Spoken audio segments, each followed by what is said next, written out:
இன்றைக்கி ஒரு சூப்பரான பிரியாணி தான் செய்ய போகிறோம். உருளைக்கிழங்கு முட்டையை வச்சு தான் அந்த பிரியாணி செய்ய போகிறோம்.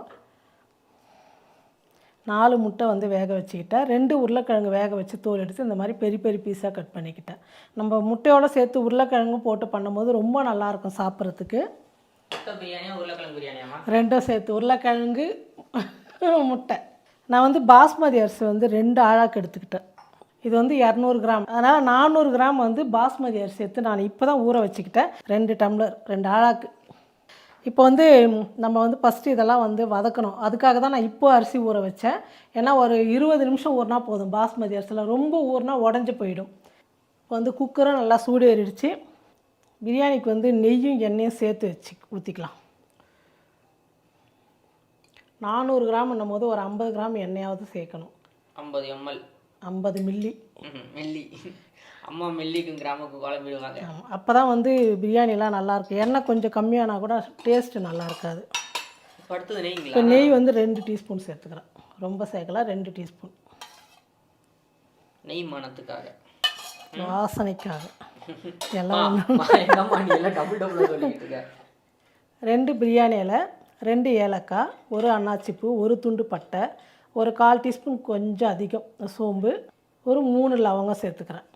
இது எல்லாத்தையும் எண்ணெயில் சேர்த்துக்கலாம். எல்லாம் நல்லா பொரிஞ்சிடுச்சு. நான் ஒரு 4 பெரிய வெங்காயம் எடுத்து நீல வாக்கில் கட் பண்ணிக்கிட்டேன். வெங்காயம் கொஞ்சம் அதிகமாக இருந்தால் நல்லாயிருக்கும்.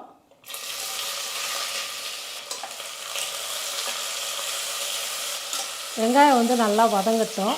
நம்ம அதுக்குள்ளே வந்து இந்த பக்கம் முட்டையும் உருளைக்கிழங்கு வந்து எண்ணெயில் உப்பு மஞ்சள் போட்டு நல்லா வறுத்துக்கலாம்.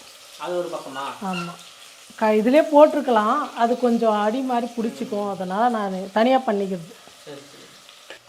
ஒரு 2 டீஸ்பூன் எண்ணெய் சேர்த்துக்கலாம் போதும். இந்த எண்ணெயில் வந்து கொஞ்சமாக உப்பு, இந்த உருளைக்கிழங்கு முட்டைக்காக இந்த மஞ்சள் தூள். இப்போ நல்லா இதை கலந்து விட்டுட்டு உருளைக்கிழங்கு முட்டையை சேர்த்துக்கலாம். மிளகாத்தூள் வேண்டாமா? மிளகாத்தூள்லாம் வேணாம். நம்ம விருப்பம் போட்டுக்கலாம். வேணாம். ஒன்றாவே போட்டுறீங்களா? ஆமாம் ஆமாம்.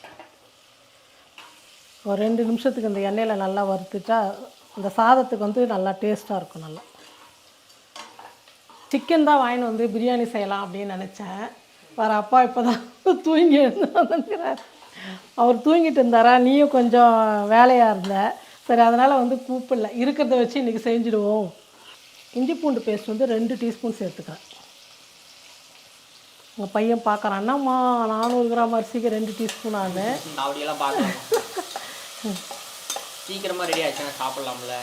ஏன்னா முட்டை உருளைக்கிழங்குலாம் இருக்குல்ல, அதுக்கெல்லாம் சேர்த்து தானே நம்ம மசாலா போடணும்.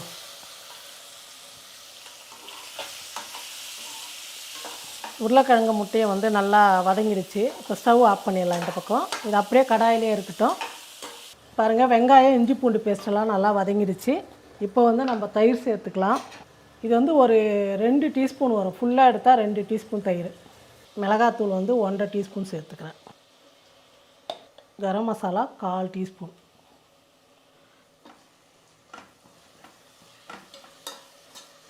கலந்து விட்டுட்டு நம்ம உப்பு சேர்த்துட்டு தக்காளி வந்து இப்போ சேர்த்துக்கலாம். சீக்கிரமாக மசிஞ்சிடும். நம்ம ஃபஸ்ட்டே வெங்காயம் தக்காளி கூட போகிறதோட இப்போ போட்டோமா தக்காளி சீக்கிரமாக வதங்கிடும். தேவையான அளவுக்கு உப்பு சேர்த்துக்கலாம். நான் வந்து மீடியம் சைஸ் 2 தக்காளி எடுத்துக்கிட்டேன். இதை கட் பண்ணி வச்சுக்கிறேன். இது சேர்த்துக்கிறேன். இப்போ இந்த மசாலாவோடு சேர்த்து தக்காளி வதங்கும் போது சீக்கிரமாக வதங்கிடும். ஒரு 2 நிமிஷத்துக்கு வந்து நல்லா வதங்கட்டும். பாருங்கள், எல்லாமே வந்து மசாலாலாம் நல்லா வதங்கிடுச்சு. இப்போ நம்ம வந்து இந்த முட்டை உருளைக்கிழங்கு எல்லாமே இப்போ சேர்த்துக்கலாம். ஓடுங்க சூடாகுது. ஐயோ, இருமா நான் எடுத்து தள்ளி விட்றேன். இது கூடமா? இது கூட வந்து புதினா, கொஞ்சம் நம்ம செடி புதினா. ஒவ்வொரு பொருளும் நம்ம வீட்டில் இருந்தால் அதை மென்ஷன் பண்ணிடுறீங்க. ஆமாம், எவ்வளோ யூஸ் ஆகுது பார்த்தியா? என் கைப்பிடி அளவு சேர்த்துக்கிட்டேன். 2 சேர்த்து அது கொஞ்சம் இது கொஞ்சம். ஆமாம். புதினா கொத்தமல்லி இப்போ தான் விரைச்சிருக்கிறேன். எப்போ போட்டாலும் எனக்கு வரதே இல்லை. புதினா தான் அதிர்ஷ்டவசமாக வந்துன்னே இருக்குது. எங்கே நட்டாலும் வருதுடா இப்போல்லாம். பார்த்து வெளியா? இப்போ நல்லா கலந்து விட்டுடலாம். சேர்த்தாலே மனம்மா புதினா. நம்ம புதினா தான் வாசனையே பிரியாணிக்கெல்லாம்.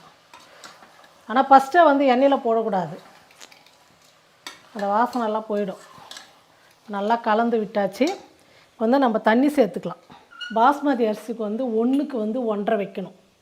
இப்போ நம்ம 3 டம்ளர் வைக்க போகிறோம் தண்ணி. இப்போ வந்து 1க்கு 1.5 வைக்க போகிறீங்களா?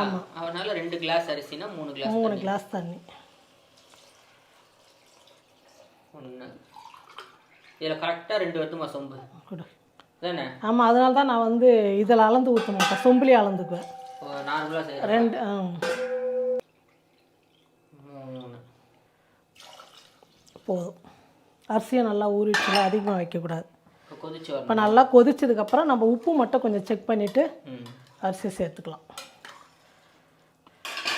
இதுக்கு நம்ம தயிர்லாம் வச்சு சாப்பிடலாம் இல்லை அப்படியே சாப்பிடலாமா? எப்படி இருக்கும்? பச்சடி சாப்பிட்டாலும் நல்லாயிருக்கும். ஏன்னா இது உருளைக்கிழங்கு முட்டைலாம் இருக்கிறதுனால தேவைப்படாது உனக்கு. ஆமாம், அதனால் இல்லைன்னா பச்சடி போட்டுக்கலாம். பாருங்கள் நல்லா கொதிக்குது. இப்போ வந்து நம்ம அரிசி சேர்த்துக்கலாம். தண்ணி இல்லாமல் வடிகட்டி சேர்த்துக்கலாம்.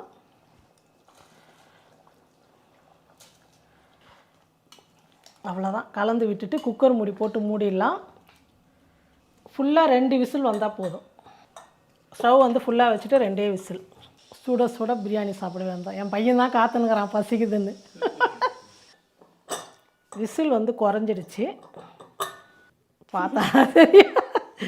ஏன்னா புதுசாக செய்கிற மாதிரி எப்படி இருக்குன்ற, அப்புறம் பார்த்து செய்கிறவங்க இந்த மாதிரி தெரியாதுன்னு தான் சொல்லுவாங்கடா நீ சொல்கிறது.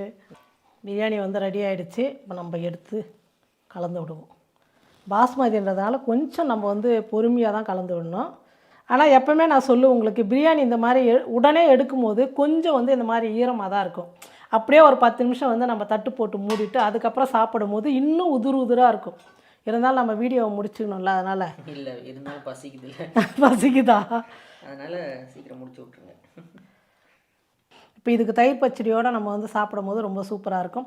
நீங்களும் உருளைக்கிழங்கு முட்டை வச்சு இந்த மாதிரி ஒரு பிரியாணி செஞ்சு ஸ்கூல் பசங்களுக்கெல்லாம் கொடுத்தீங்கன்னா, வீட்டில் முட்டை உருளைக்கிழங்கு சாப்பிட்லன்னா கூட ஸ்கூலில் வந்து சாப்பிட்ருவாங்க. ரொம்ப நல்லாயிருக்கும். மதியத்துக்குள்ளே இன்னும் சூப்பராக இருக்க டேஸ்ட்டாக. இந்த மாதிரி செஞ்சு பார்த்துட்டு நீங்களும் எப்படி இருக்குன்னு சொல்லிட்டு மறக்காமல் கமெண்ட் பண்ணுங்கள், ஷேர் பண்ணுங்கள்.